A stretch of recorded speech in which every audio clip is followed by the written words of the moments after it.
यहाँ तक किसी बच्चे को कोई डाउट है भाई? No sir. चलो मैं 2 मिनट वेट करता हूँ, सभी बच्चे कनेक्ट हो जाए, फिर मैं आगे शुरू करूंगा।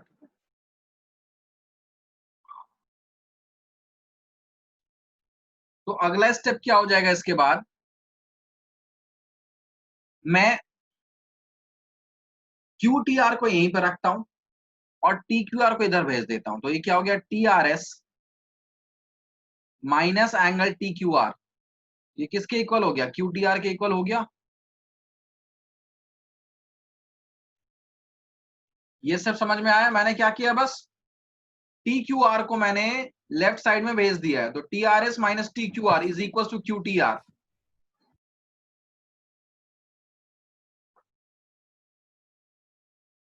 ये बात सभी को समझ में आ गई है?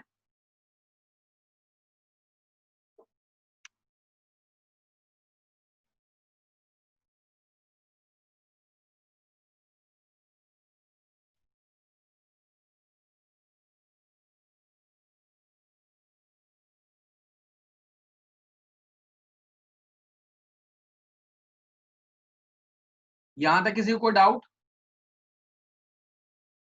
देखो भाई, डाउट है तो अभी पूछ लो, ऐसा नहीं मैं 2 स्टेप आगे बढ़ जाऊं फिर तुम पूछोगे कि पिछले स्टेप में क्या पढ़ाया था आपने। चलो ठीक है, इस वाले को इक्वेशन 2 मान लो और इसको इक्वेशन 3 मानो। 3 में T R S minus T Q are की वैल्यू क्या है, क्यू टी आर। और 2 में T R S minus T Q are की वैल्यू क्या, हाफ क्यू पी आर। तो from 2 and 3,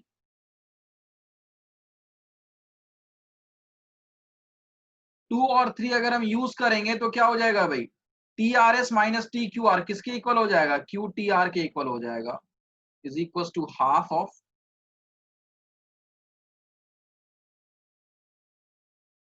Q P R. बात आई समझ में? सर फिर से समझा दो। कहां से समझा दूं? Sir from 2 and 3। From 2 and 3 में क्या, तुम ऐसे सोचो ना कि क्यू टी आर की वैल्यू क्या है यहाँ पे, T R S minus T Q are. तो यहाँ पे T R S minus T Q are के प्लेस में मैंने क्या पुट कर दिया है, इसके प्लेस में मैंने क्या पुट कर दिया, क्यू टी आर पुट कर दिया। तो Q T R is equal to half Q P R हो गया। ठीक है, 3 में हमने क्या देखा कि T R S minus T Q R किसके इक्वल है, क्यू टी आर के इक्वल है। तो इसी बात को हमने सेकंड इक्वेशन में पुट कर दिया, T R S minus T Q are के जगह पे हमने क्यू टी आर पुट कर दिया।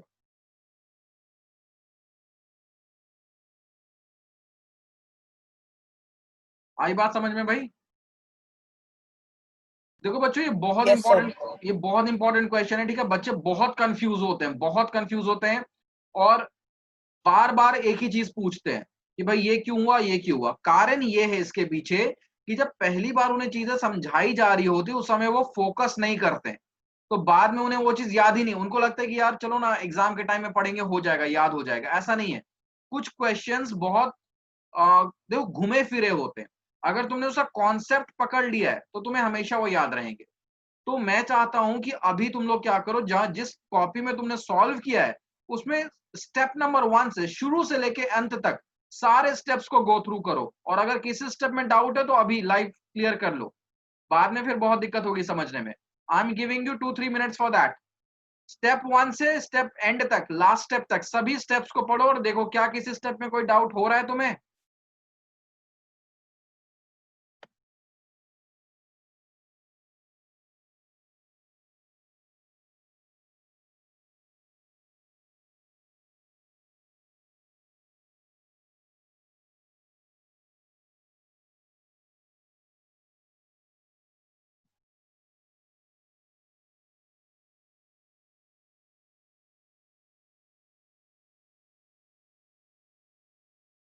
जिनको सारा स्टेप समझ में आ गया है, क्लियर है, वो चैट बॉक्स में क्लियर लिखना, मुझे समझ में आ जाएगा उन बच्चों का क्लियर है।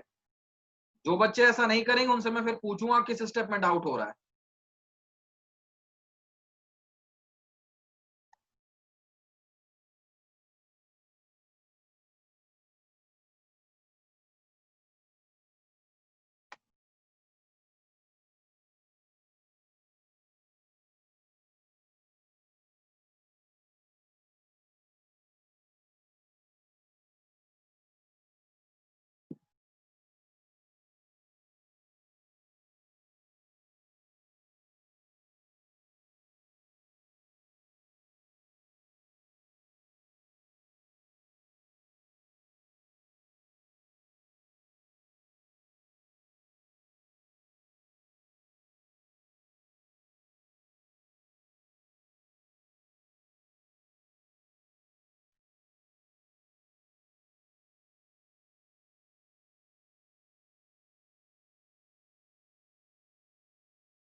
सारथी क्लियर हुआ तुम्हारा?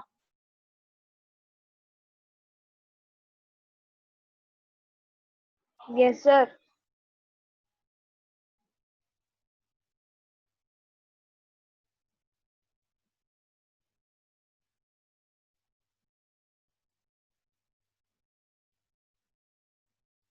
तो is it clear to everyone? किसी को कोई डाउट नहीं इस क्वेश्चन में?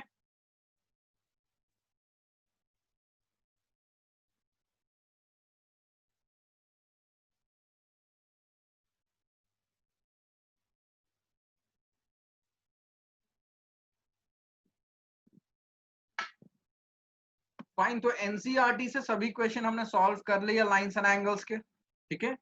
अब जो मैंने तुम्हें असाइनमेंट भेजा था एग्जाम्पलर का, उसमें से डाउट्स क्लियर करेंगे। तो वो बताओ किस किस क्वेश्चन में डाउट है, मैं एक एक करके क्लियर करता हूँ।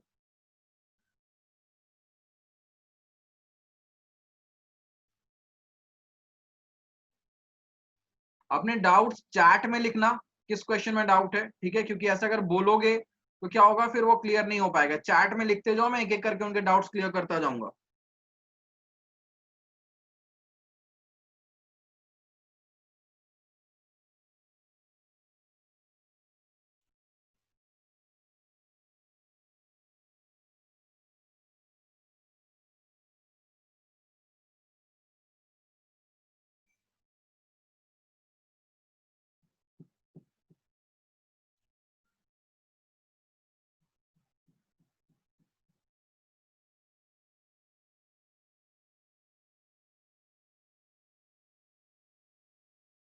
Exercise 6.1 question number 4।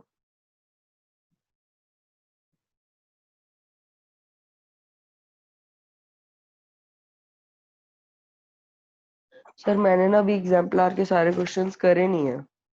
अच्छा ठीक है, फिर जो जो जैसे जैसे करते जाओगे वैसे वैसे डाउट्स क्लियर करते जाना, और जो बच्चे ओके पूछ सर। रहे हैं उनका मैं क्लियर करवाता जा रहा हूँ। सभी ने कॉपी कर लिया है? Yes sir. Yes sir. तो सबसे पहले जो डाउट आया है वो आया है एक्सरसाइज 6.1 क्वेश्चन 4। Exercise 6.1 question 4। तो 6.1 का क्वेश्चन नंबर 4 ये कह रहा है the angles of a triangle are in the ratio of 5:3:7। ठीक है। द ट्राइंगल क्या है? एक्यूट है, ऑब्ट्यूज है, राइट है, या आइसोसेलेस है। तो सभी की प्रॉपर्टी पता होना चाहिए। एक्यूट का क्या मतलब होना चाहिए? All angles less than 90। सभी एंगल 90 से कम होंगे तो एक्यूट होगा।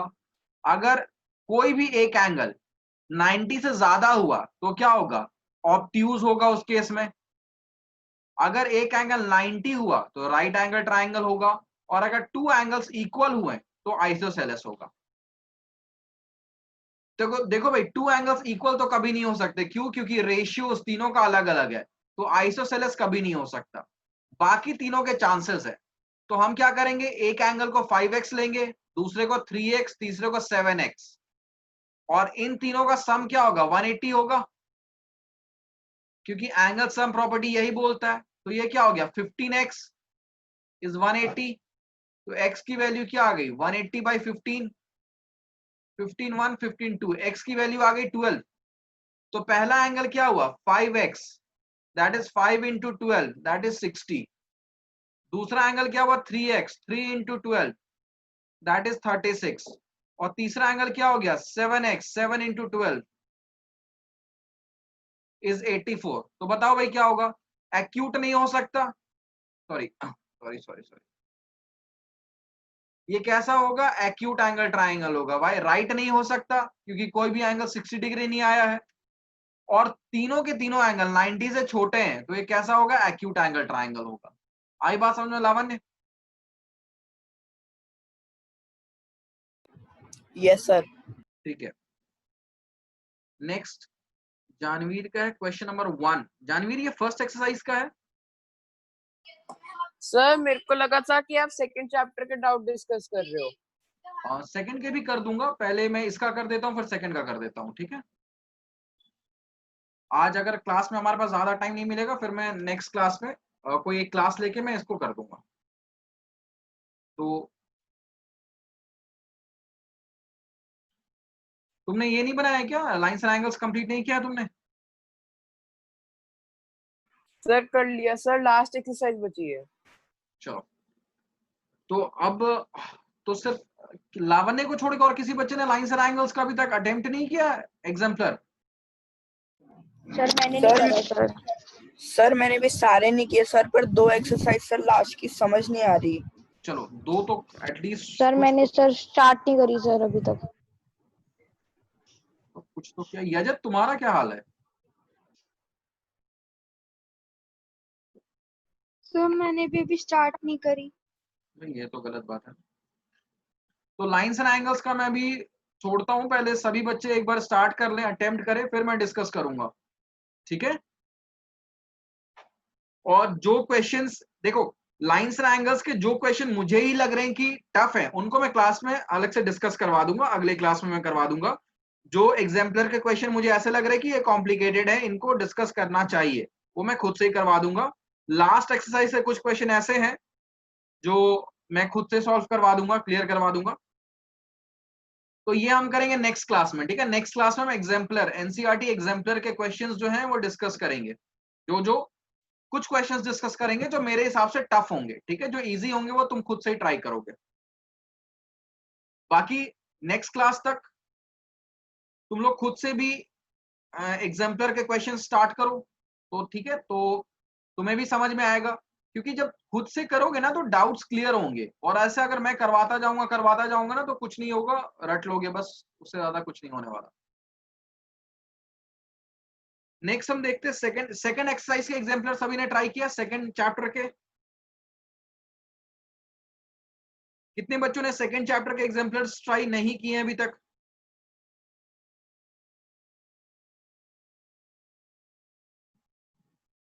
सर आधे रहते हैं अभी। चिराग तुम तो बहुत पीछे चल रहे हो भाई, ऐसे कैसे सर काम? ये सारे तो हो गए हैं, बस 3-4 क्वेश्चंस रहते हैं, वो मैं ट्राई कर रहा हूँ अभी। ठीक है, बाकी बच्चों का क्या हाल चाल है? सेकंड चैप्टर के कितने लोगों ने ट्राई किए हैं अभी तक? क्योंकि मेरे पास तो होमवर्क सबमिशन तो हुआ नहीं है किसी का।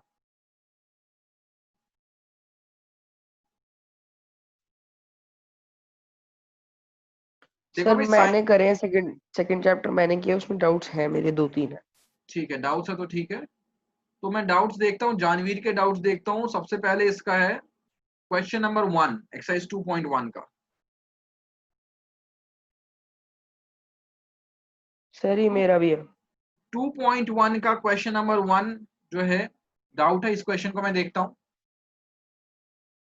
सभी को मैंने ग्रुप पे भेजा हुआ एग्जाम्पलर, तो जिन्होंने ट्राई नहीं भी किया वो भी देख लेना।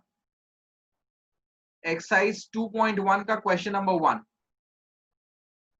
क्वेश्चन नंबर 1 ये कह रहा है which of the following is a polynomial, कौन से इसमें से पॉलिनोमियल हैं?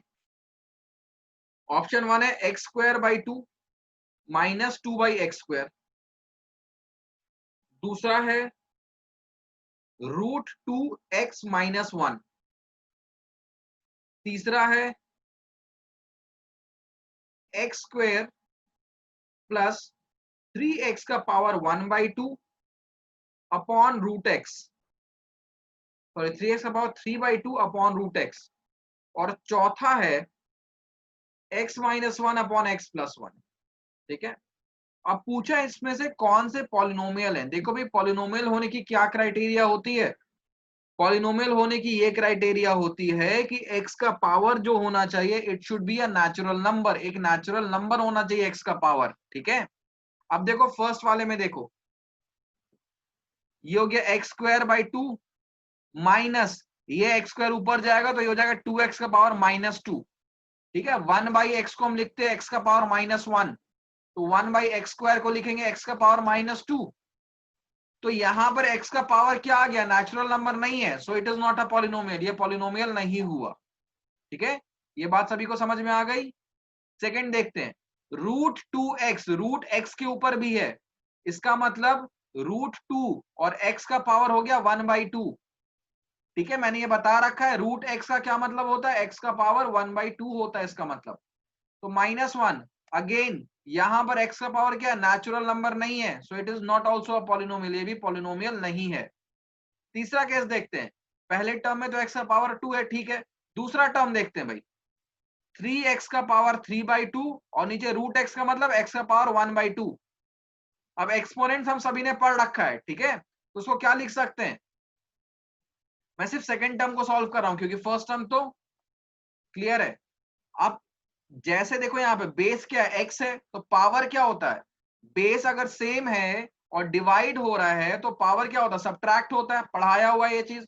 तो ये हो गया 3x का पावर 3/2 माइनस 1/2, तो ये हो गया 2/2, दैट इज 3x का पावर 1 हो गया ये। तो ये पॉलिनोमियल है, क्यों, क्योंकि फर्स्ट टर्म का पावर है 2 और सेकंड टर्म का पावर क्या आ गया, 1 आ गया।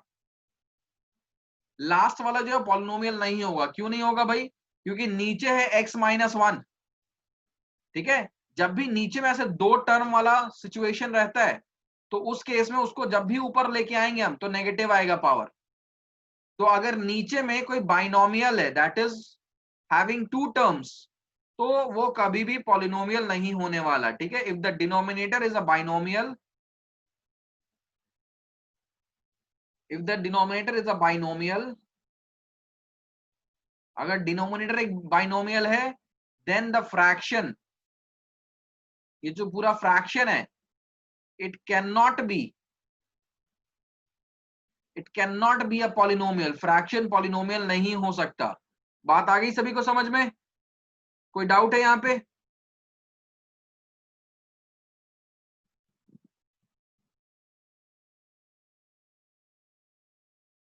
जानवीर क्वेश्चन नंबर 9 में तो ऐसा कुछ नहीं है, इसमें क्या डाउट हो गया भाई तुम्हारा?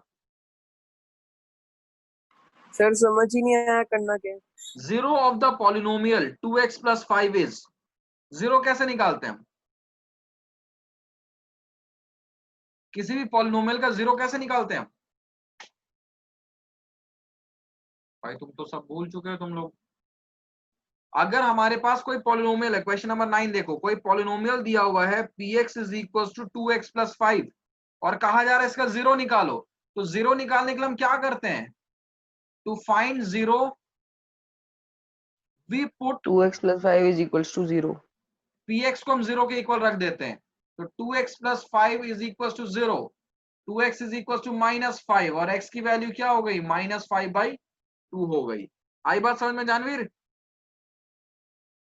Yes sir.